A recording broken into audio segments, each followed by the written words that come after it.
à tous, merci d'être avec nous sur i24 News. Merci de votre fidélité. Au Morning, on a un programme chargé ce matin, 2 heures d'actualité en direct depuis Tel Aviv. Et on démarre comme tous les matins par les unes de la presse arabe et israélienne.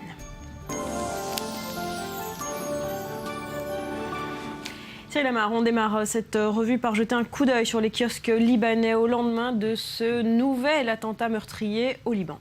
Oui, Barbara, la série noire qui continue. 48 heures après l'attentat de Hermel, un attentat suicide a été perpétré à Chouefat. C'est un quartier au sud de Beyrouth. Un kamikaze qui s'est donc fait sauter dans un minibus de transport en commun dont le Al-Jumhuriya publie en une ce matin la carcasse calcinée. Bilan relativement faible, un mort outre l'auteur de l'attentat, mais les journaux s'inquiètent ce matin. Le terrorisme frappe à intervalles de plus en plus réguliers au pays du Cèdre.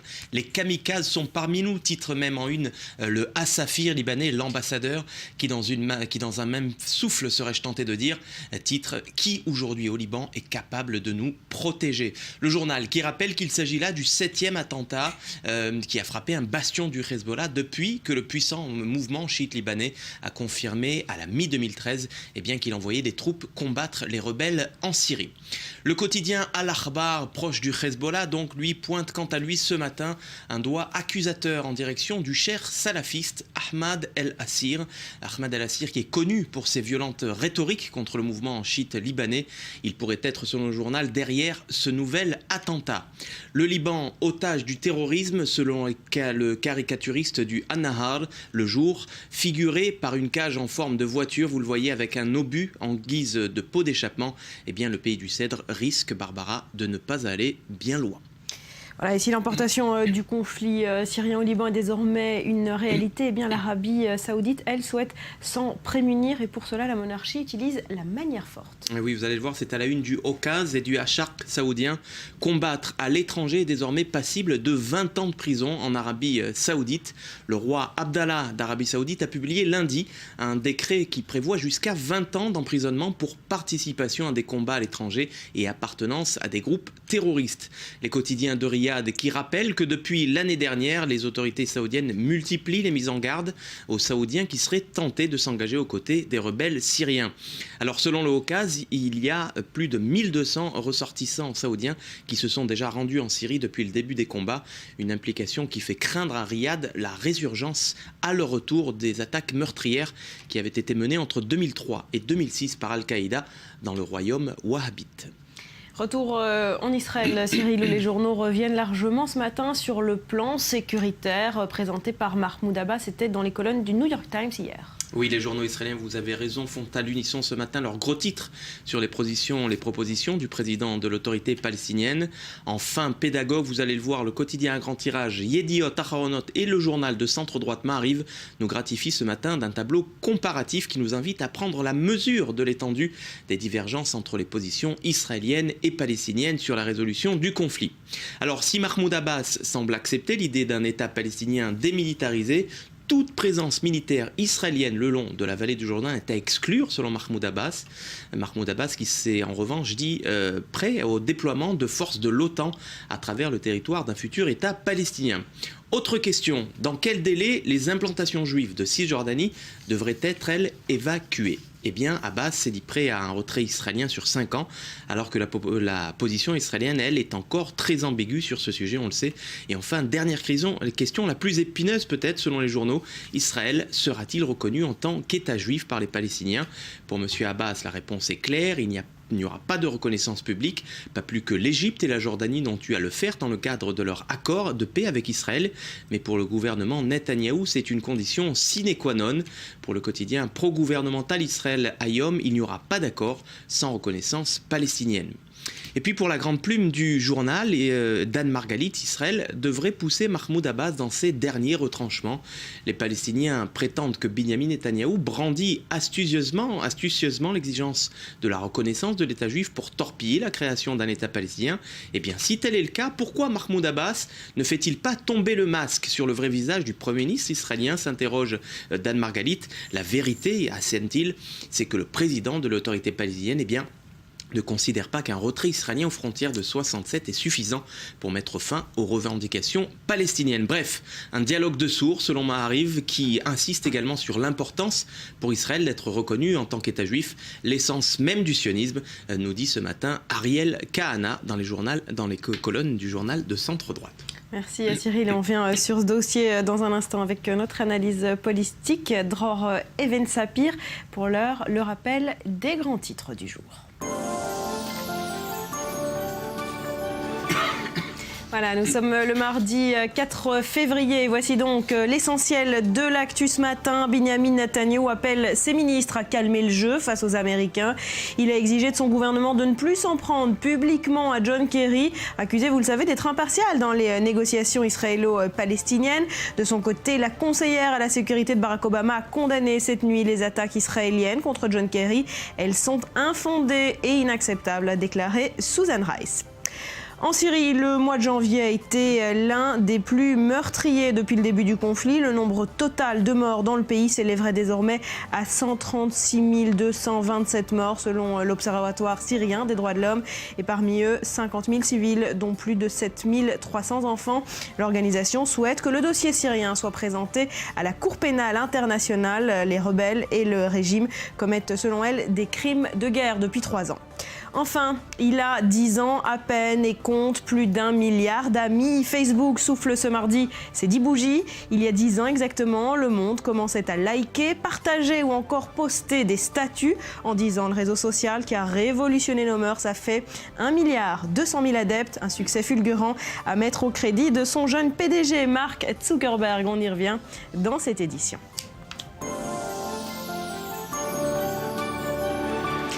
Et on vous retrouve Dror Even-Sapir, analyste politique avec 24 News. Alors l'accord cadre américain va bientôt être présenté aux Israéliens et aux Palestiniens. Alors à chaque jour, sa nouvelle révélation sur le dossier. La dernière en date, elle est signée Mahmoud Abbas dans les colonnes du New York Times. Il nous apprend quoi, le président palestinien ? Alors, il y a des choses que l'on connaissait déjà et des choses qui sont assez nouvelles. Ce qu'on connaissait déjà, par exemple, c'est la proposition palestinienne d'un État palestinien démilitarisé. C'est pas nouveau.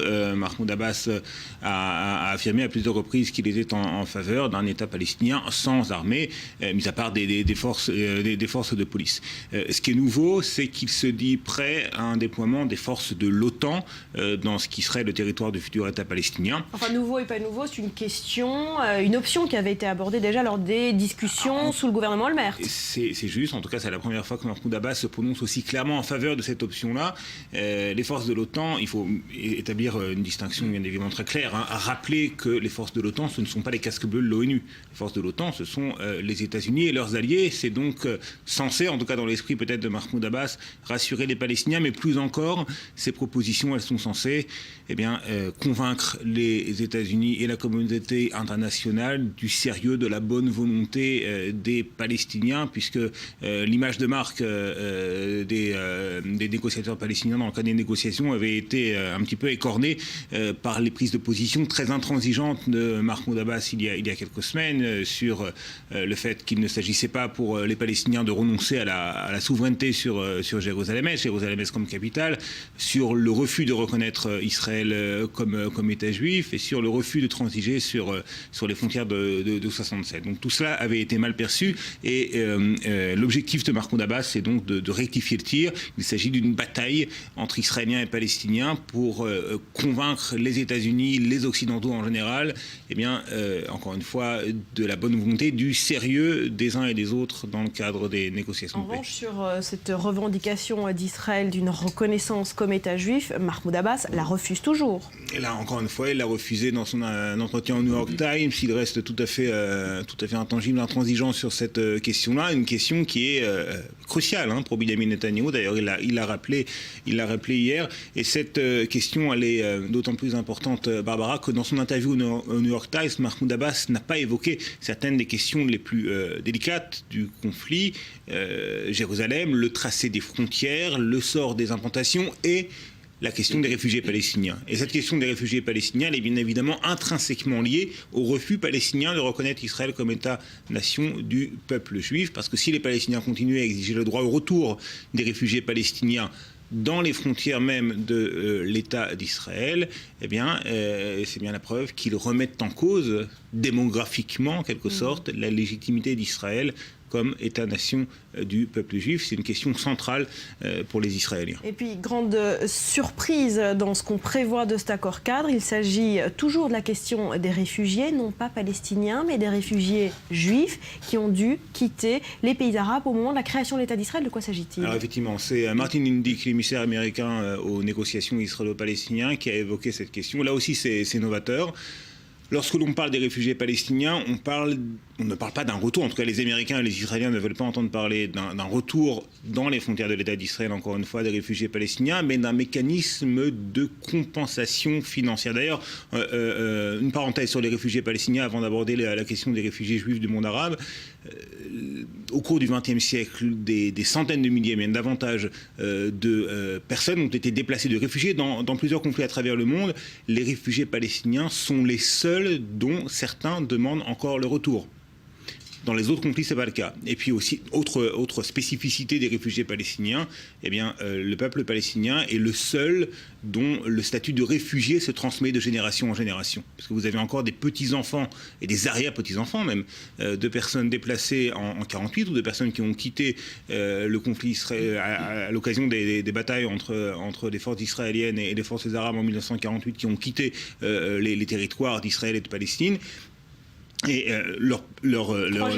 trois générations plus tard, ils sont toujours, non seulement ils se considèrent eux-mêmes comme réfugiés, mais ils sont comptabilisés officiellement par l'ONU comme étant des réfugiés palestiniens. Donc c'est un problème endémique. Pourquoi ? Tout simplement parce que les réfugiés palestiniens n'ont pas été intégrés dans les pays arabes, mis à part la Jordanie, dans les pays arabes dans lesquels ils avaient trouvé refuge. Sur cette question des réfugiés juifs, c'est une revendication qui existe depuis longtemps en Israël ? Oui, enfin, pas véritablement. Martin Indyk a parlé d'un mécanisme de compensation pour les réfugiés juifs des pays arabes, et c'est un thème dont on parle davantage depuis un certain nombre d'années. Alors que véritablement, il y avait des réfugiés juifs des pays arabes. On en parle peut-être davantage aujourd'hui parce qu'auparavant, peut-être qu'on considérait en Israël même, l'establishment israélien considérait que les Israéliens originaires du monde arabo-musulman étaient venus par sionisme, par idéologie, parce qu'ils voulaient rejoindre le jeune État juif. Mais dans la plupart des cas, ils ont été chassés, tout simplement. On va peut-être voir un graphique qui va mettre en perspective le nombre de réfugiés palestiniens et le nombre de réfugiés juifs issus du monde arabo-musulman, et on peut constater qu'il est presque équivalent en nombre. Il s'agit de près d'1 million de personnes concernant les juifs issus du monde arabo-musulman. Et les réfugiés palestiniens de 1948 sont évalués à peu près 800 000 personnes. Je cite de mémoire parce que je n'ai pas le graphique en face de moi. Voilà. Donc il s'agit d'envisager un mécanisme de compensation financière pour les réfugiés juifs du monde arabe-musulman.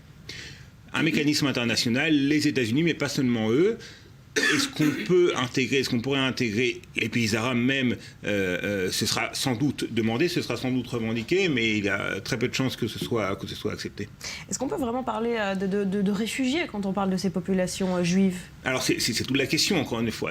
Combien de juifs issus du monde arabo-musulman ont quitté de force et combien ont été par exemple, la question des juifs d'Irak est tout à fait intéressante, parce que selon certains historiens, le Mossad aurait incité les juifs d'Irak à prendre la fuite en créant un état d'esprit de crainte parmi les populations juives irakiennes par rapport aux intentions belliqueuses des populations arabes irakiennes à leurs égards. Mais il y a eu aussi, en Syrie, en Irak également, des pogroms, des massacres, dans certains pays également du Maghreb, qui font que, effectivement, les juifs issus du monde arabo-musulman, en grande partie, et encore une fois, le mécanisme de décolonisation, souvent, dans le monde arabo-musulman, il s'est fait aux dépens des minorités, juives ou non d'ailleurs, des minorités des pays arabo-musulmans qui n'avaient pas de place, où les nationalistes arabes, en fait, qui retrouvaient l'indépendance arabe dans ces pays-là, ne donnaient que très peu de place aux minorités. D'ailleurs, le sort des autres minorités, qu'elles soient religieuses ou ethniques dans le monde arabo-musulman, n'est pas enviable. Donc, indépendamment même du conflit israélo-arabe, il y avait effectivement une question sur... il y avait effectivement un état d'esprit ou un climat qui incitait au départ. Quel impact, Dror, pour finir, a cette revendication israélienne sur les chances de l'accord de réussir ou non? Et ce qui est très intéressant, Barbara, c'est que si on étudie le discours de John Kerry, eh bien, on se rend compte que le motif économique prend une place de plus en plus importante. John Kerry, il y a quelques semaines, menaçait Israël, menacé entre guillemets, en tout cas affirmait qu'Israël pouvait craindre une troisième intifada en cas d'échec des négociations de paix. Et là, il a changé son fusil d'épaule et il part des craintes d'un boycott économique, de mesures de rétention économique de la part notamment de l'Europe. Là, on est dans le même domaine. Compensation économique pour les juifs originaires du monde arabo-musulman. Et ce qui est important, c'est qu'en Israël, les juifs originaires du monde arabo-musulman, dans leur assez grande majorité encore aujourd'hui, eh bien, c'est le principal soutien du Likoud. Et ça n'a pas échappé aux décisionnaires américains, bien évidemment. Voilà, c'est une question qui reste également politique. Merci beaucoup, Dror, d'avoir été avec nous. Merci, Cyril. On se retrouve tout à l'heure. À suivre dans le morning, les femmes à l'honneur ce matin. On parle d'une radio tunisienne 100% féminine, mais également d'une compilation de musique féminine. À tout à l'heure.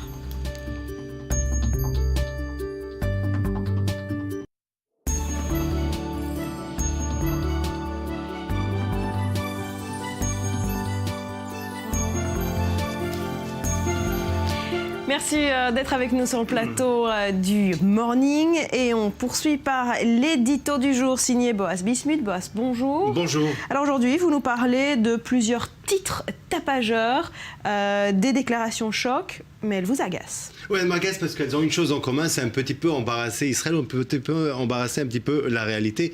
Et pourquoi pas, pour la changer, la réalité, dire un petit peu n'importe quoi. Alors on commence un petit peu ces derniers jours, on en a vu plusieurs. La première, bien sûr, vous savez, on est en train de négocier peut-être une paix ô combien convoitée avec les Palestiniens, négociation avec les Américains. Et puis Saïb Arika, donc le chef négociateur palestinien, nous révèle, est devenu un grand historien, et nous révèle quelque chose qu'on ne savait pas. Et bien en fait, est-ce que vous saviez que les Palestiniens étaient là avant nous parce que c'est les descendants des Cananéens. On ne le savait pas, c'est quelque chose de nouveau. Après que Jésus était palestinien, maintenant les Palestiniens, nos amis, sont des Cananéens. Donc on est venu après eux, bien sûr, des titres dans le journal. Ça convient très bien au narratif palestinien. Et puis ensuite, à Munich, nous avons le secrétaire d'État américain, John Kerry. Et lui, il nous raconte un petit peu que c'est vrai qu'il y a une prospérité en Israël, mais c'est pas pour longtemps, parce que bientôt, on va être complètement isolé. Le boycott, il est là et il frappe à notre porte. Sauf que la même presse israélienne qui a fait des gros titres sur l'isolement proche d'Israël, hier nous révèle que finalement ce boycott va être très limité, chaque pays pour ses propres raisons, comme en France où il est interdit par la loi bien sûr de faire un boycott organisé. Mais c'est pas terminé. Hier quand on rentre chez soi, on découvre des jolis titres dans la presse israélienne, et bien bientôt les Iraniens vont nous reconnaître, oui ceux qui veulent la bombe atomique bien sûr, ça va être nos grands amis. Donc après qu'on nous a dit il y a quelques années qu'on va manger du houmous à Damas, et bien bientôt on va manger ce magnifique plat gourmet qui s'appelle gourmet Khabzi à Téhéran, pourquoi pas, je prépare déjà le passeport. Sauf que une heure après l'information que Mohamed Zarif bien sûr reconnaît la tragédie de la Shoah, que Mohamed Zarif n'est pas bien sûr, s'oppose pas à une paix entre Israéliens et Palestiniens. Est prêt à reconnaître Israël si le conflit israélo-palestinien s'achève. Vous avez vu, vous êtes une bonne élève iranienne. Eh bien, ce même monsieur nous dit une heure après dans l'agence de presse iranienne qu'il n'a jamais dit de la sorte. Le vice-ministre des Affaires étrangères iranien nous explique, et bien sûr, Sitra Benahi, qu'Israël était un cancer qu'il fallait bien sûr enlever de ce monde. Alors, si vous voulez, les titres sont magnifiques, la réalité, un peu moins. Quelle est cette réalité? Alors la réalité est la suivante. La réalité, c'est d'abord, il faut savoir une chose, et je dis aux téléspectateurs, que la situation est beaucoup moins grave qu'on veut nous faire croire. Alors c'est vrai que bien sûr la paix est recherchée, la paix est convoitée. Il est très très bon qu'il n'y ait pas de vide et que l'on négocie entre nous et les Palestiniens. Sauf qu'il ne faut pas qu'on soit devant une pression. Et je pense que bien sûr l'alternative n'est pas bien sûr excellente, mais on a très bien vécu avec pendant 65 ans. Sauf que la réalité est la suivante. C'est que d'un côté, nous avons une entité qui refuse encore à reconnaître Israël comme un État juif, qui est quand même peut-être la source du problème.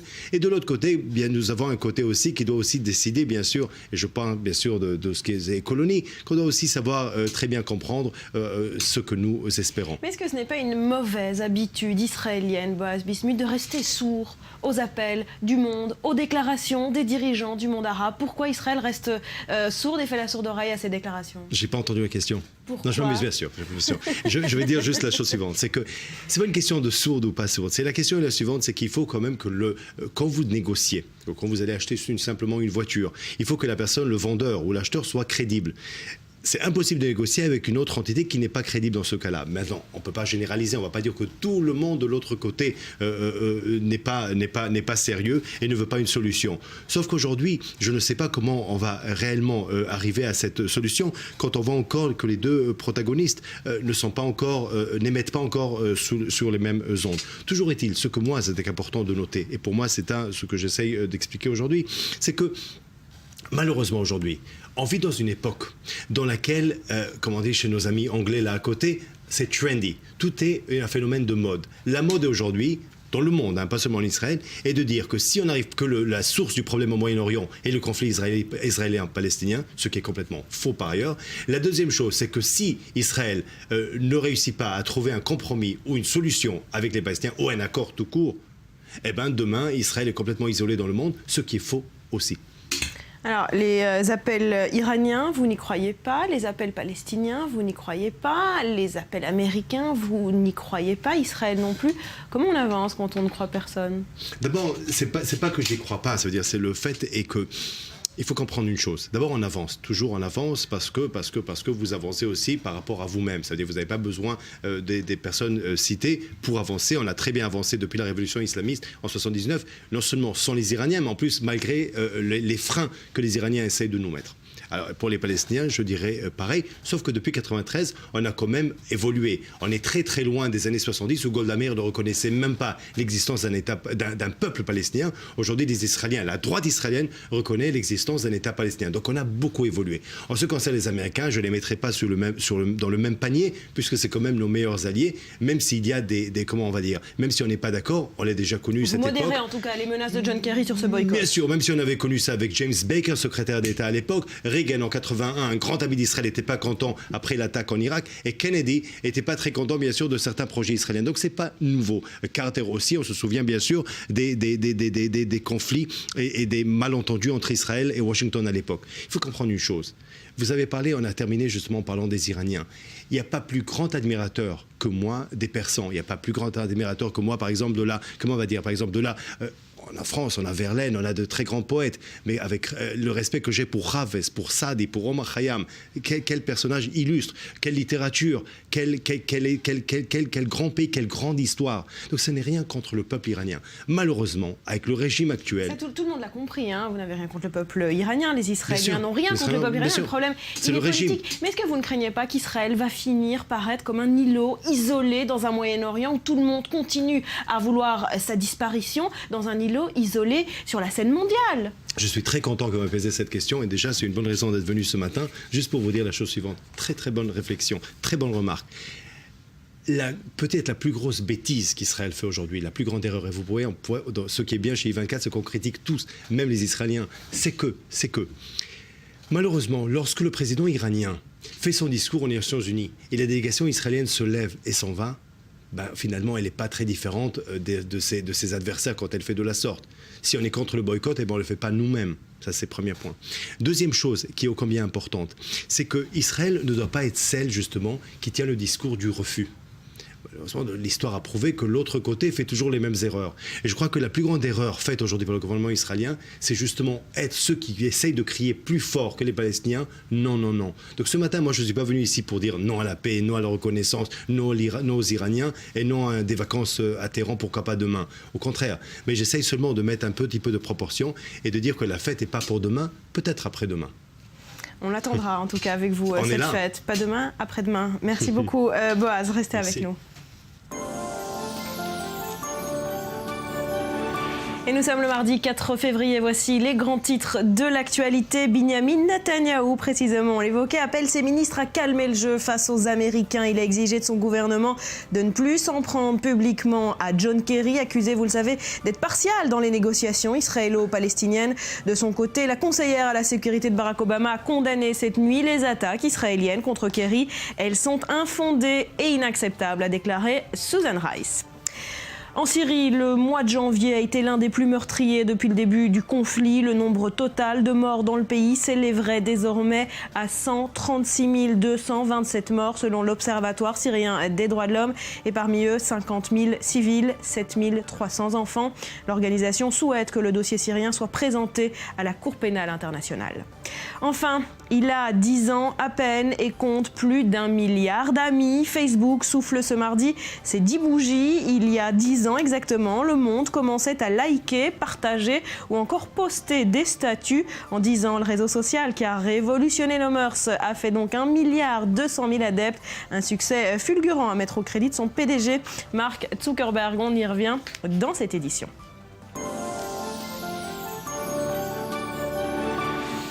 Et les femmes à l'honneur ce matin avec vous, Virginie Khalifa, les femmes dans le monde arabe. Et on commence par une radio tunisienne, une radio 100% féminine. Effectivement, une radio de femmes qui s'appelle Neuf Altelom Osktou, j'ai eu peur de mal le prononcer, c'est la radio des femmes tunisiennes, vous l'avez dit. Alors elle a débarqué sur les ondes nationales hier dans la journée. Les émissions seront entièrement confectionnées par des femmes et elles seront destinées à la société civile. Son but est d'informer les auditeurs sur tout ce qui est propice à faire avancer le pays qui se démocratise en ce moment. Alors comme pour la plupart des programmes radiophoniques tunisiens, les émissions seront transmises en dialecte tunisien, le derja, ce qui semble nécessaire parce que ce programme s'adresse à toutes les femmes et plus particulièrement aux jeunes femmes tunisiennes qui vivent dans les régions rurales. Alors pour pouvoir y parvenir, le contenu sera adapté au public et axé sur un échange vif et animé comme on le fait tous les matins sur le plateau Barbara. Donc cet échange se fera entre animatrices, auditrices et même des auditeurs. Alors ainsi les Tunisiens pourront communiquer plus librement et les femmes pourront faire connaissance avec d'autres femmes qui partagent les mêmes problèmes. Elles seront solidaires et du coup beaucoup plus libres. Elles auront la possibilité de participer au débat, de poser des questions par téléphone ou par internet. De plus, les appels sont anonymes, ce qui n'est pas du tout à négliger dans un pays où on sait beaucoup de sujets sont encore tabous. Alors grâce à cette radio, on espère pouvoir faire la controverse en direct sans avoir de problème par la suite. Cette radio sera diffusée 3 fois par semaine grâce à de nombreux accords avec des radios régionales. Les organisatrices espèrent créer donc un pont entre les femmes à travers le pays pour relier les différents milieux, qu'ils soient sociaux, milieu rural ou encore espaces citadins. Du coup, les populations auront aussi un meilleur accès à la culture citoyenne, mais aussi à tout ce qui est société. C'est le signe en tout cas que les choses bougent en Tunisie et pour les droits de la femme en particulier. On fait bouger les choses et je pense que c'est une très très bonne chose dans le pays. Évidemment, on est content pour la Tunisie. Toujours concernant les femmes du monde arabe, on parle également ce matin d'un projet musical. Effectivement, alors là on passe à un autre sujet en espérant peut-être que ce projet arrive sur les ondes tunisiennes. Il s'agit de Sautoura. C'est à Berlin qu'il est né et ce sous le label allemand Jakarta Records. Alors avec l'aide de l'organisation Media Incorporation and Transition, il a réuni plusieurs artistes, des artistes venus de Tunisie comme Nawel Ben Krayem ou Badia Bouziri, d'Égypte tels que Donia Massoud ou encore Maria Saleh, de Libye et même de Syrie, des artistes qui ont donné de la voix pour rendre hommage aux actions et au combat des femmes dans ces pays au lendemain des révolutions arabes. Alors il a été enregistré il y a 1 an à Tunis et au Caire. Cette compilation est composée de 12 morceaux. C'est un mélange de musique arabe, traditionnelle, mixée avec des sons beaucoup plus modernes. On l'écoute ? On l'écoute tout de suite. Allez, c'est parti. أنا بيت في بيت أنا رص أنا دوشة أنا هص أنا كل أنا بيت في بيت أنا رص أنا دوشة أنا هص أنا كل أنا كله أنا نص أنا عو أنا يما أنا حق أنا خم أنا أعمى أنا بص أنا عندي هناك أنا جرح علاج أنا عيشة وعيشة هلاك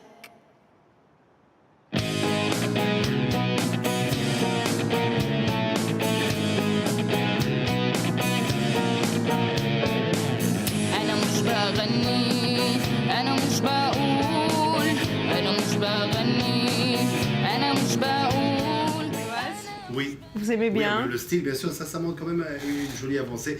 Ce qui me plaît un peu moins, c'est le droit de l'homme dans tout ça. Ça veut dire, c'est ce que je vois, ce qui se passe à Tunis. Non, mais à Tunis, là, ce que j'apprends à Tunis, c'est encore un pas vers l'homme complètement hors jeu. Et heureusement, sur ce plateau, j'ai encore un petit droit, bien que je sois en minorité. Ouais, bien sûr. Vous êtes en minorité. Bien sûr. Allez, on continue de parler de femmes qui chantent. On Exactement, on ne parle change de pas Voice de thématique. Et un carton en ce moment en France. Et un carton plein en ce moment en France, vous l'avez dit, avec une chanteuse libanaise qui s'est invitée dans l'émission The Voice en France et qui fait en ce moment le buzz. Elle s'appelle Aline Laoud. Cette jolie blonde de 27 ans s'est faite remarquer avec la chanson orientale Kenny Mac de Salwa Al-Khatri lors de son audition à l'aveugle qui a eu lieu samedi dernier. Alors la chanteuse a fait danser le jury, elle a séduit tout le monde, du coup tous les coachs l'ont buzzé, les uns après les autres. Elle a finalement choisi Florent Pagny et non Mika qui l'a ouvertement dragué et qui vient aussi du Liban. Ah oui, mais ça n'a pas marché. Ça n'a pas marché. On écoute ? On l'écoute tout de Allez, suite. c'est parti.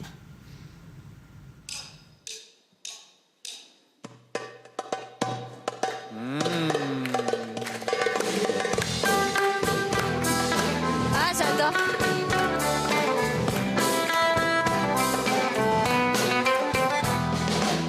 خدني معك على درب بعيد مطرح ما كنت قاعد صغار ودفي ربيعي بشمسك نسيني يوم صرنا كبار نسيني يوم صرنا كبار خدني معك على درب بعيد مطرح ما كنا ولاد صغار ودفي ربيعي بشمس جديدة نسيني يوم صرنا كبار نسيني يوم Non, Boaz, une chanteuse libanaise en prime time sur TF1. C'est pas joli, c'est très joli. Et en plus, quel joli message du Liban. Voilà, on vient de découvrir ce matin qu'il y a des bombes au Liban qui font pas de mal, qui font du bien.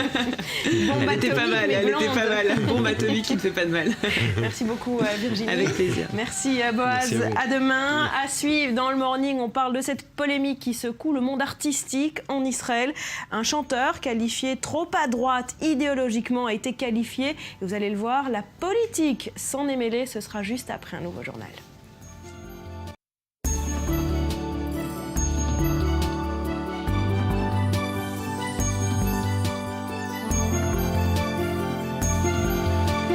On est de retour sur le plateau du Morning. Merci d'être avec nous. On parle à présent de cette polémique qui secoue ces jours-ci le monde artistique israélien. Un chanteur, Arié Zilber, considéré comme trop à droite idéologiquement, a été boycotté. Attention, la classe politique s'en est mêlée. Cyril Amar. Oui, Barbara, quand la politique et la musique ne font pas bon ménage, a-t-on le droit d'être un chanteur ou une chanteuse engagée en Israël ? C'est la question que soulève, comme vous l'avez dit, l'affaire Zilber Noah. Alors, je vais vous résumer un petit peu cette histoire qui est sur toutes les bouches aujourd'hui et surtout sur toutes les pages des journaux ce matin. Comme chaque année, le syndicat Hakoum, vous savez, c'est l'équivalent de la SACEM française, c'est un syndicat qui protège les droits des auteurs et des compositeurs israéliens. Eh bien, le syndicat Hakoum a désigné cette année les lauréats du prestigieux prix éponyme Hakoum, donc, dont Noah, la chanteuse Achinoam Nini, qui est plus connue sous le nom de Noah à l'étranger, devait être donc l'heureuse récipiendaire de ce prix pour avoir fait connaître la musique israélienne à l'étranger.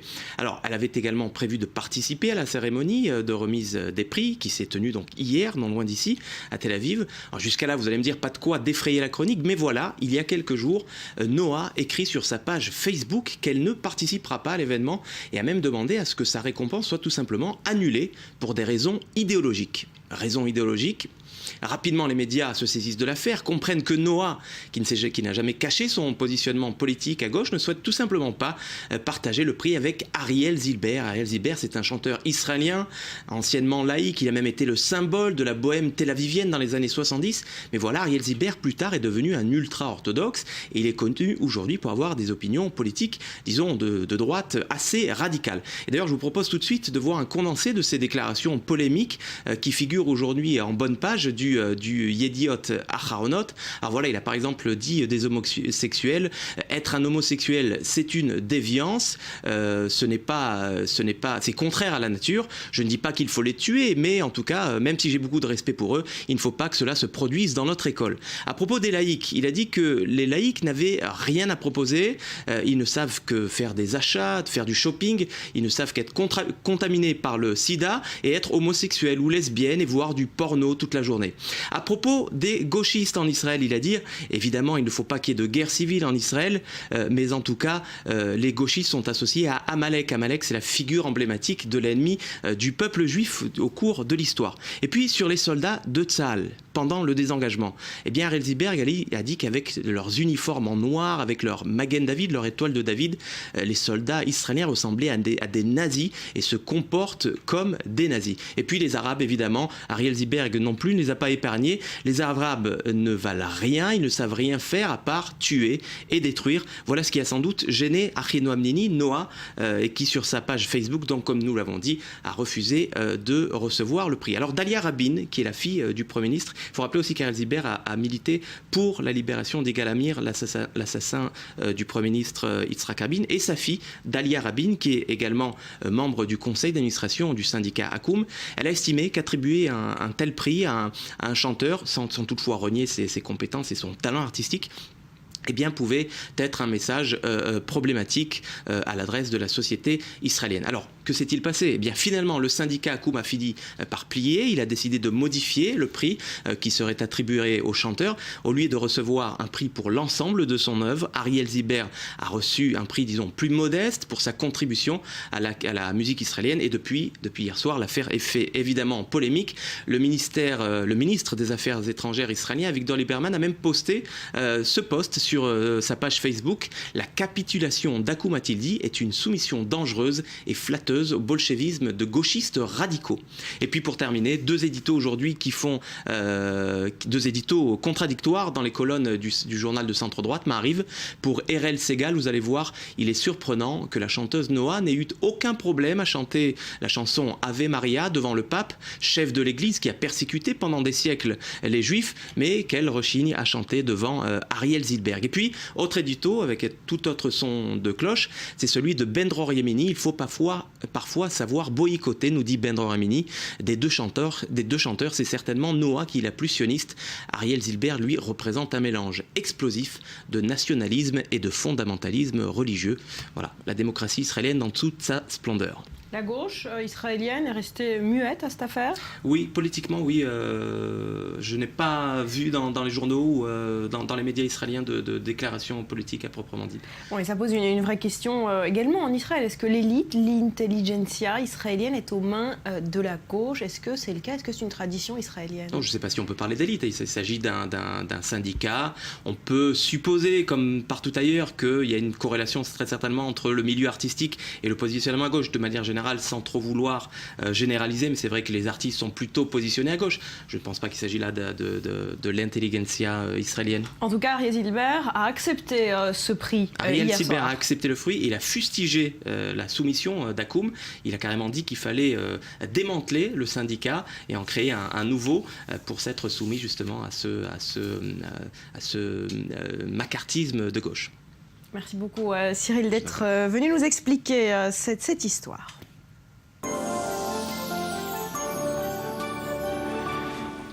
Nous sommes le mardi 4 février, voici les grands titres de l'actualité. Binyamin Netanyahou appelle ses ministres à calmer le jeu face aux Américains. Il a exigé de son gouvernement de ne plus s'en prendre publiquement à John Kerry, accusé, vous le savez, d'être partial dans les négociations israélo-palestiniennes.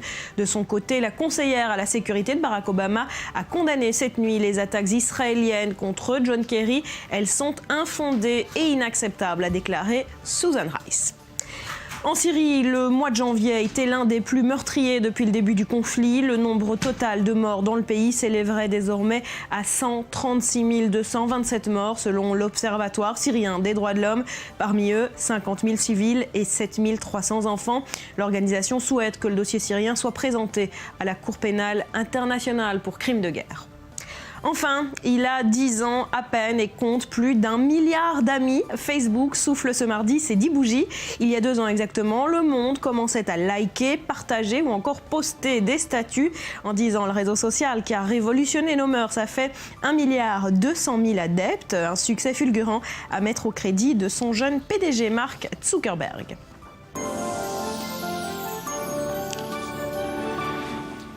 Et on revient à présent sur la situation en Syrie. On l'a dit, le mois de janvier a été le plus meurtrier depuis le début du conflit. Autre drame, celui des réfugiés syriens. Direction la Turquie, dans un petit village à quelques kilomètres de la frontière syrienne. Depuis près de 2 ans, la famille Al-Masri regarde son pays sombrer dans une violence indicible. Reportage. Abou Ali a fui la Syrie en mars 2012. Il venait d'apprendre que des douzaines de femmes et d'enfants avaient été poignardés à mort par des fidèles du régime dans son quartier de la ville de Homs. Il a toujours de la famille en Syrie et ne veut pas être reconnu pour ne pas les mettre en danger. L'ancien épicier travaille maintenant dans ce café à Kilis, près de la frontière. Il fait partie des centaines de milliers de réfugiés syriens en Turquie.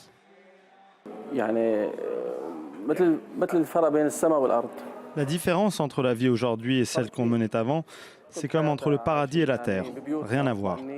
Avant, on vivait, on travaillait, on se sentait en sécurité. La vie était belle. Aujourd'hui, la vie est épuisante. Ma situation est très difficile, très dure. Abou Ali travaille 12 heures par jour pour moins de $10. Il vit dans cet appartement avec 16 personnes, dont sa femme et ses 4 enfants, qu'il peine à nourrir. La famille a été progressivement réunie dans l'exil après quasiment 3 ans de guerre civile et d'atrocités en Syrie. Abou Ammar, lui, est arrivé il y a un jour seulement, d'Al-Bab. Il fait partie d'un groupe de rebelles, mais ils ont été attaqués par d'autres opposants, les combattants de l'État islamique en Irak et au Levant, et par les avions du régime de Bachar al-Assad. Vous ne pouvez pas imaginer combien de personnes ont été blessées et combien sont mortes. Il y avait quelqu'un qui est mort dans mes bras après avoir été touché aux bras et aux jambes. Les combats récents entre l'État islamique en Irak et au Levant, qui est lié à Al-Qaïda, et les autres rebelles qui tentent de renverser le régime, ont entraîné l'arrivée d'une nouvelle vague de réfugiés en Turquie. Une conférence pour la paix doit se tenir à Genève le 22 janvier, mais jusqu'à présent, les diplomates ne sont pas parvenus à mettre un frein à cette guerre de plus en plus meurtrière. Si Dieu le veut, la situation va s'améliorer, mais seulement sans Bachar al-Assad. S'il part, si Dieu le veut, tout ira bien. Le Haut-Commissariat aux réfugiés de l'ONU a prévu qu'encore 1,5 million de personnes vont fuir la Syrie cette année et rejoindre les nombreuses familles qui, comme celle-ci, rêvent de rentrer chez elles. Et on en parle avec vous, Jacques Neria, consultant A24 News. Merci d'être avec nous. Alors d'abord un mot sur ces réfugiés. Ils sont de plus en plus nombreux. La communauté internationale ne semble ni proposer d'asile ni de solution. Que vont-ils devenir ces millions de réfugiés syriens ? Vous avez tout à fait raison. Il n'y a pas de solution. C'est un désastre démographique, c'est un désastre humanitaire. On parle déjà de plus de 2,5 millions de Syriens déplacés. Donc rien qu'en Jordanie et au Liban, il y a aux environs d'1 million de réfugiés. C'est un fardeau très lourd pour ces 2 pays et aussi, je dirais, un facteur de déstabilisation pour ces États-là, puisque ce sont dans ces centres de réfugiés où les nébuleuses islamiques sont le plus actives.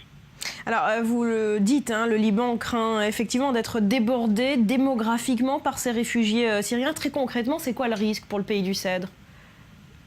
Écoutez, le Cèdre est en train de trembler. C'est un pays qui vit avec un gouvernement transitoire depuis déjà plus d'1 an et incapable de trouver un compromis entre différentes factions politiques pour former un gouvernement.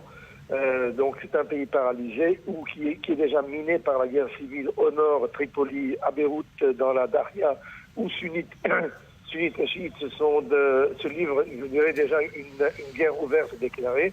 Donc dans ces conditions-là, je dirais, la précarité du gouvernement, la précarité de l'État est mise en question. Alors on l'a vu encore hier avec ce nouvel attentat dans le fief du Hezbollah, dans une banlieue de Beyrouth. Le Liban qui souffre donc de cette contagion du conflit syrien. Est-ce que le pays va vaciller à cause de son voisin ?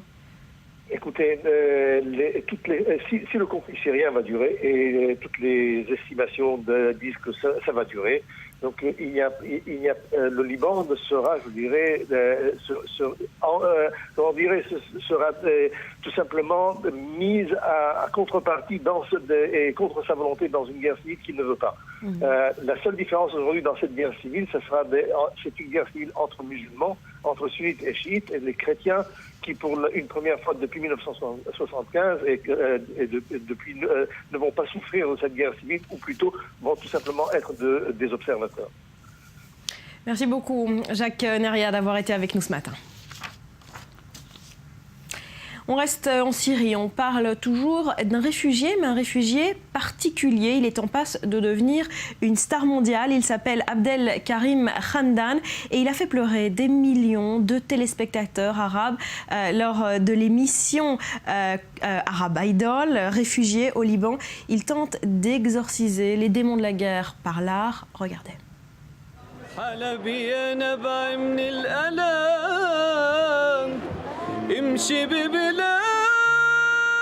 Alep, flot de souffrance, combien de sang versé dans mon pays. Les premières paroles de la chanson d'Abdel Karim Khandan sont sans équivoque. Ce jeune Syrien originaire d'Alep est aujourd'hui candidat de Arab Idol, un concours télévisé équivalent de la Nouvelle Star en France. Il a fait pleurer des millions de téléspectateurs à travers le monde arabe. Je parle de la souffrance, je parle de la Syrie, celle du passé, celle de mes aïeux et celle qui restera après ma mort et celle de mes enfants. Je parle d'un pays, je chante pour mon pays. Avec cette chanson dont il a lui-même écrit les paroles, Abdel Karim a atteint la phase finale du concours. Une manière de parler du conflit qui ensanglante la Syrie depuis 3 ans, qui a aussi touché le jury. Nous l'avons soutenu instinctivement. Nous nous sommes sentis concernés. Il nous a fait nous sentir concernés. Et la réaction du public était si honnête, comme la manière dont Abdel Karim a chanté son pays, et l'effusion de sang qui a eu lieu à Alep et dans toute la Syrie. Loin des émissions hypermédiatisées, de nombreux Syriens réfugiés au Liban utilisent eux aussi leur talent artistique pour faire connaître leur tragédie, mais aussi tout simplement pour gagner leur vie. Bassem est arrivé à Saïda, au sud de Beyrouth, il y a 1 an. Depuis, il peint des portraits dans la rue. Je suis venu à Saïda en tant que touriste, mais aussi pour trouver de quoi vivre et envoyer de l'argent à ma famille. Parce qu'à cause de la situation en Syrie, c'est difficile de trouver du travail. La situation est un peu compliquée. Près de 450 000 Syriens sont inscrits sur le registre des réfugiés au Liban, mais beaucoup ne souhaitent pas être considérés comme tels. Comme Bassem, ils ont l'espoir de pouvoir rentrer dans leur pays le plus rapidement possible. Voilà pour la Syrie et ce qu'on pouvait en dire ce matin. À suivre dans le Morning, il a 10 ans à peine et compte déjà plus d'1 milliard d'amis. Facebook souffle ce mardi ses 10 bougies. On revient largement sur cette vaste révolution sociale qui a bouleversé nos mœurs et nos modes de communication. Après un nouveau journal, ne bougez pas.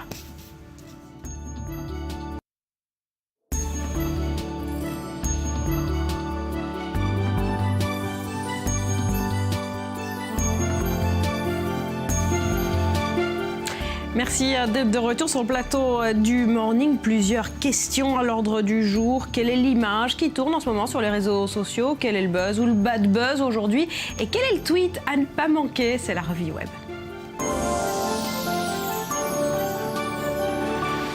Rudy Saada, bonjour. Bonjour. On commence par la polémique du jour. C'est très sérieux. Il s'agit d'une histoire de chat. Oui, alors c'est l'histoire qui a bouleversé les internautes en France.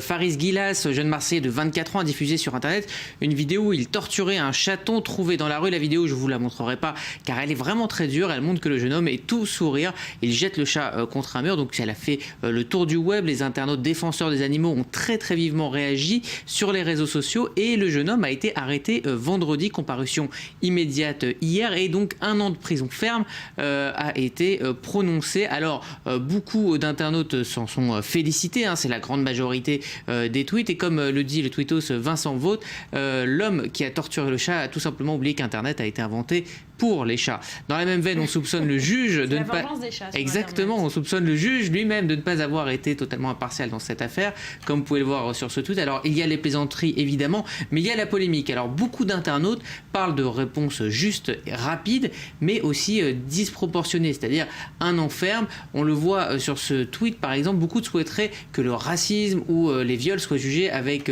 la même rapidité et la même sévérité. Et la réponse, elle est simple finalement à cette affaire. La voici, Faris Guilad a été condamné déjà 8 fois auparavant, avant d'être condamné à la prison ferme pour d'autres faits de violence. Donc finalement, il avait un sursis qui était au-dessus et qui finalement est tombé lors de cette affaire de chat. Mais en tout cas, voilà, c'est une des premières fois où on soupçonne réellement les réseaux sociaux d'avoir exercé une pression psychologique sur un juge. Et on dit que, étant donné l'emballement médiatique autour de cette affaire, le juge a prononcé 1 an de manière une peine sévère, quoi. Une peine sévère sous la pression des internautes eux-mêmes. Allez, on ouvre à présent une page spéciale Facebook. On va en parler avec vous et également avec vous, Yoann Waki, dans quelques instants. On dit bon anniversaire au réseau social qui a changé nos vies. Il a 10 ans aujourd'hui.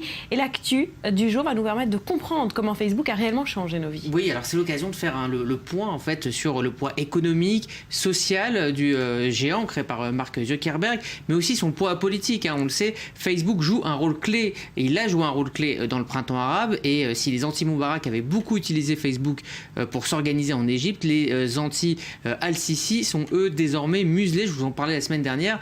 Alors lors du référendum, il y a une dizaine de jours, les partisans des frères musulmans étaient bien discrets sur les réseaux sociaux et pour cause, ils sont complètement muselés sur Internet par le pouvoir de l'armée. L'étau se resserre sur les partisans en ligne du président déchu Mohamed Morsi. La semaine dernière, ce sont 11 membres des frères musulmans qui ont été arrêtés et accusés d'animer des pages Facebook qui incitent, je cite, à la violence contre la police. Alors on trouve sur ces pages Facebook des appels à manifester, des photos des violences faites aux manifestants, mais aussi des notices pour fabriquer des cocktails Molotov pour définitivement museler les activistes pro-Morsi via Facebook. Le gouvernement prépare même une nouvelle loi qui s'appelle loi antiterrorisme qui interdit les sites web qui font la promotion des idées ou des croyances appelant à la violence. Donc le projet de loi élaboré par le ministère de la Justice va bientôt voir le jour et ça sera 5 ans de prison pour ceux qui créent un site ou une page Facebook. C'est donc devenu un vrai enjeu politique. Est-ce qu'on peut dire que c'est la révolution arabe en Égypte qui a lancé réellement le Facebook politique, comme on le connaît aujourd'hui? Ça a été en tout cas la première, et là le pouvoir militaire le sait très bien, donc il sait que ça peut recommencer, donc il s'est occupé tout de suite des réseaux sociaux et tout de suite de Facebook. Et la révolution arabe n'aurait pas été la même sans Internet? C'est même évident, enfin ça tout le monde l'a dit. Après ça a peut-être été un petit peu exagéré, mais en tout cas ça a été une manière de fédérer les différents mouvements pour arriver à des manifestations, des appels à manifester qui ont été donc plus efficaces via les réseaux sociaux, et ça c'est indéniable. Allez, on poursuit avec cette spéciale Facebook, avec une belle histoire de réseaux sociaux, comme vous nous en rapportez souvent. C'est l'histoire d'un jeune suicidaire qui a retrouvé 6 ans plus tard l'homme qui lui a sauvé la vie. Oui, il s'appelle Johnny Benjamin et à l'âge de 20 ans, on lui a diagnostiqué des troubles schizo-affectifs. Le traitement médical n'a pas apaisé son mal et un soir, il avait décidé de se donner la mort en janvier 2008. Il est sur le point de sauter du Waterloo Bridge à Londres quand un homme le remarque et arrive à le convaincre de ne pas sauter. Il l'emmène boire un café, prévient la police. 6 ans plus tard, il décide, donc le fameux Johnny, de remercier l'homme qui lui a sauvé la vie et donc s'est servi des réseaux sociaux. Vous voyez la page Facebook qui a été créée. Il donne des interviews à la télé. Sur Twitter, il crée un hashtag Find Mike, trouvez Mike. Il se propage très rapidement comme cette image de ce prospectus qui a fait le tour du web, énormément retweeté en Angleterre, en Australie, en Afrique du Sud, au Canada, partout. Une association qui lutte contre le suicide s'est emparée de cette histoire et a soutenu la campagne. Donc évidemment, ce qui devait arriver arriva très rapidement. Neil, qui est le coach personnel dans la vie, il a remarqué la campagne sur Facebook. C'est sa petite amie qui l'a remarqué. Au final, ça donne leur retrouvaille, une très belle vidéo vue près de 700 000 fois en 4 jours seulement. On voit les retrouvailles. When he walked through the door, I was just a bag of nerves. I've never been so scared in my whole life. Oh yeah. How you doing?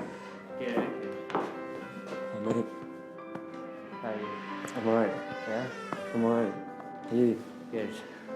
I didn't instantly recognize him, but there was something there. There was something that was familiar about him as he approached me. I saw you on the TV. You know, I saw you speaking on the TV. Don't be nervous, honestly. And then it was when we sat down, we began talking. There was a moment when everything just came back to me, and I could see him there on that bridge, and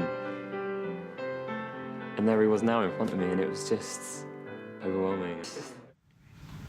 Alors on le voit, hein, Facebook a changé la vie de certains, a changé beaucoup de choses dans le mode de communication en tout cas, mais on ne peut pas parler de Facebook aujourd'hui sans parler de cette rumeur qui annonce la fin programmée du réseau social. Alors je l'avais déjà démonté la semaine dernière, je vous en parlais, de cette étude de 2 chercheurs de l'université de Princeton qui s'étaient inspirés du parcours du réseau social MySpace pour prédire le ralentissement puis la chute de Facebook pour 2017. Alors le spécialiste du web, journaliste Vincent Glade, a publié dans Slate une très intéressante suite d'arguments qui prouvent finalement que Facebook ne peut pas mourir, et ce pour plusieurs raisons.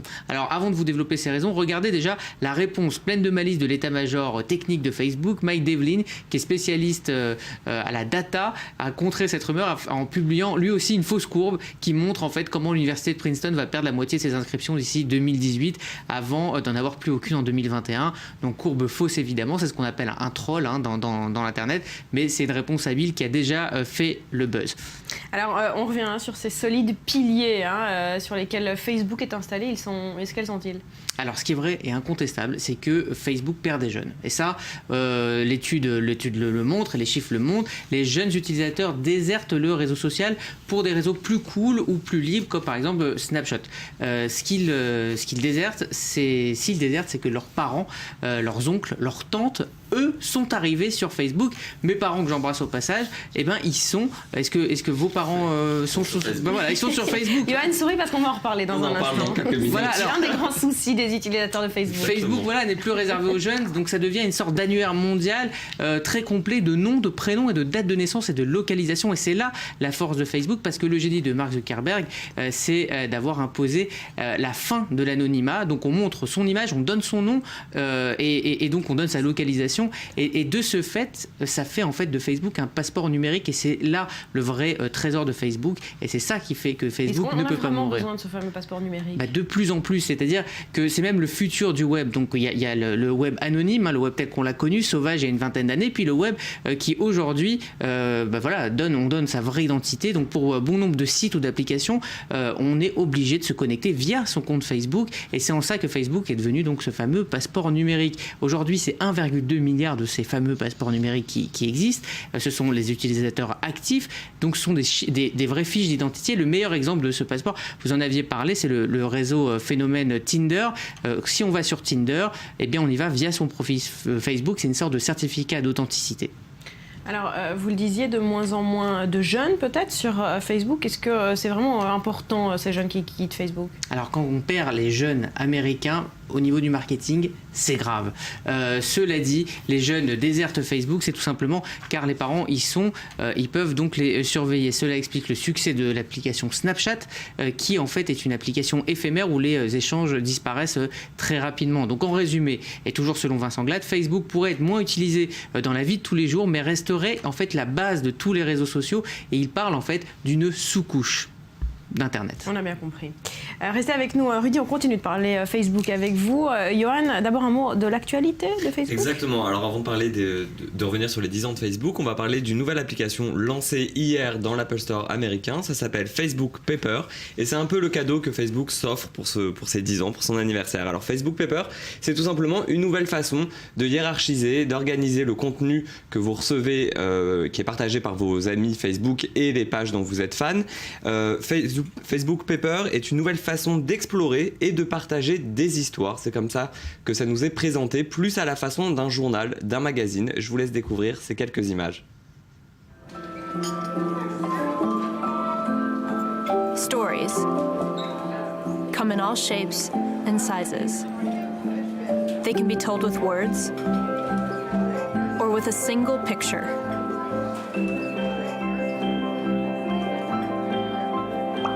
And how each story is told is as important as the story itself. Whether it's from a far-off land, a moment shared by a friend, the latest from the front page. Alors, Johan, c'est un changement finalement plus sur la forme que sur le fond. Exactement, c'est un changement plutôt sur la forme que sur le fond, mais c'est un changement radical en termes de positionnement puisqu'on parle de médias sociaux.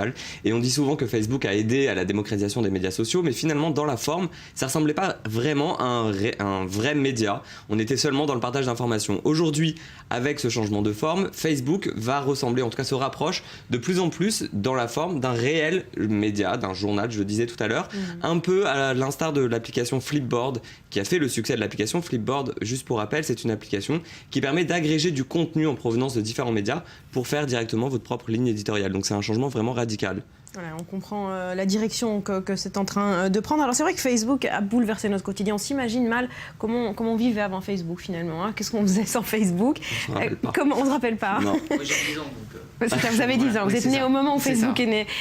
Comment on peut expliquer quand même les grands changements que Facebook a provoqués? Alors on pourra en parler pendant des heures et c'est vrai qu'il y a énormément de changements et revenir sur les 10 ans de changement de Facebook ce serait très très long. Alors ce que je vous propose, Barbara et Rudy, c'est de faire un petit jeu. Je vous donne quelques phrases, quelques affirmations et vous me dites si vous likez ou si vous ne likez pas ce que Facebook a changé.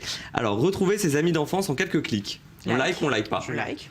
On like, d'accord. Croiser un ami dans la rue qu'on n'a pas vu depuis des années et se rendre compte qu'on est au courant de toute sa vie par Facebook sans même l'avoir revu. Non, je like pas. Moi, quand ça m'arrive, je suis très mal à l'aise. On like pas. Je like moyen. On fait semblant déjà de ne pas être au courant. Alors on like moyen. Ok. Exactement. Voir que votre frère a liké la vidéo comment améliorer ses performances sexuelles en 5 minutes. Like pas. On like pas non plus, hein, on est d'accord.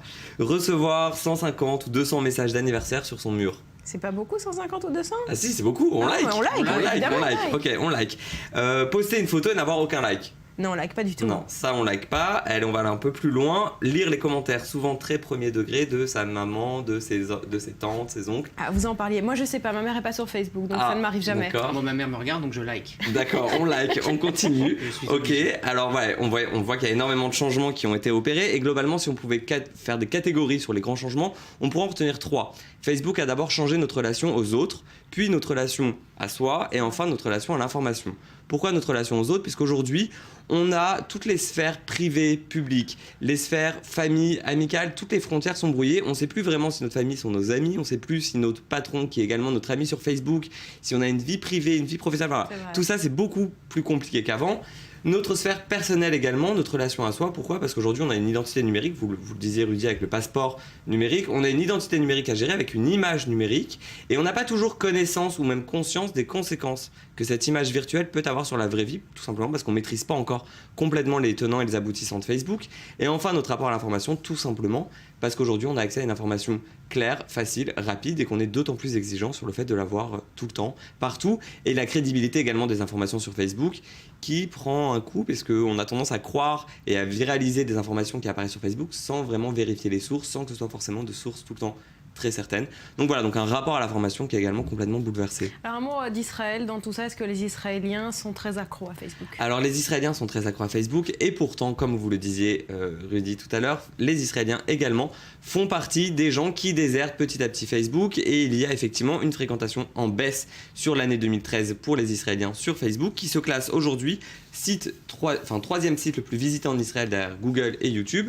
Et pour revenir sur vos propos, ce sont effectivement en Israël également les jeunes qui désertent le plus Facebook. Il faut savoir... Pas forcément sur Twitter, alors ça c'est intéressant. Il faut savoir que les 15-17 ans en Israël enregistrent la baisse la plus forte avec moins 25% de fréquentation sur le premier semestre 2013. C'est quand même énorme. Est-ce que Facebook est pour autant en danger? Alors là, je vais vous contredire, je ne suis pas pour autant certain sur le fait que les jeunes soient effectivement le modèle sur lequel il faille se baser, puisque Facebook a toujours démontré, en tout cas sur les 10 premières années, une forte capacité à s'adapter et à s'inspirer des réseaux sociaux sur lesquels étaient les jeunes. On l'a vu notamment avec le rachat d'Instagram ou de l'intégration de diverses nouvelles applications. Et on le voit aujourd'hui avec Facebook Paper, qui est un nouveau virage. Alors est-ce que Facebook réussira à s'adapter, voire à créer le futur? C'est plutôt le pari que je prends aujourd'hui. Voilà, Facebook qui a un bel avenir devant lui. En tout cas, on le souhaite bon anniversaire. Merci à tous les deux d'être venus nous en parler. C'est la fin de cette émission. Merci à vous de l'avoir suivi. Je vous souhaite une très belle journée. Portez-vous bien. On se retrouve demain.